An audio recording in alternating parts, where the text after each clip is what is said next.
ओमकार एक बहुत ही mystical topic है और आपने भी कहा कि व्यक्ति जब शारीरिक, मानसिक और भावनात्मक तल के परे चला जाता है तब वह ओमकार की ध्वनि उसके अंदर उठती है और तब वह आत्मा के तल से जुड़ता है। तो काफ़ी डिफरेंशिएटिंग फैक्टर हो गया कि जब तक ओमकार की ध्वनि नहीं सुन रही तब तक हम मान सकते हैं कि हम आत्मा के तल से जुड़े ही नहीं हैं। तो उस समय तक मन ही हमें भ्रमित कर रहा है। तो तब तक जीवन के डिसीजन कैसे लिए जाएं कि जब तक मन ही भ्रमित कर रहा है, तो उस समय तक जब तक वह आत्मा के तल से हमारा जुड़ाव नहीं हुआ है तब तक जीवन के फैसले सही कैसे लिए जाएं?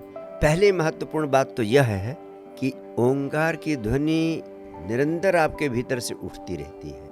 चाहे आप जिस तल पर जी रहे हैं, चाहे शरीर के तल पर जी रहे हैं, चाहे मन के तल पर जी रहे हैं, लेकिन आपके अंतरात्मा का संगीत निरंतर जारी है। और जो आपके अंतरात्मा का संगीत है वही संपूर्ण अस्तित्व का संगीत है, वो निरंतर जारी है। कठिनाई सिर्फ ये है कि विचारों की उधेड़ बुन और उनके जाल में उलझे रहने के कारण, तरह तरह के उपद्रव कोलाहल जो 24 घंटे आपको घेरे रहते हैं, उनके कारण आप उस अंतरात्मा के संगीत को, ओंकार की धुन को सुनने में सक्षम नहीं हो पाते।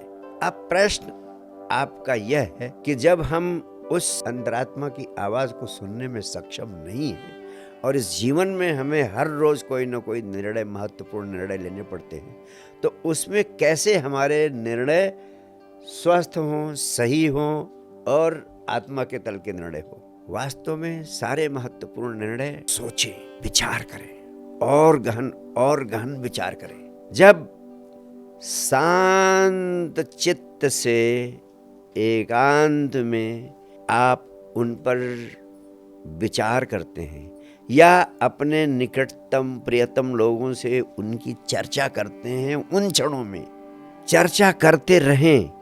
1 दिन करें, 2 दिन करें, 3 दिन करें, 4 दिन करें, चर्चा करते रहें, फाइनल ना करें, चर्चा करते रहें, समय को आगे बढ़ने दें, चर्चा करते रहें, सोच विचार करते रहें, समय को आगे बढ़ने दें।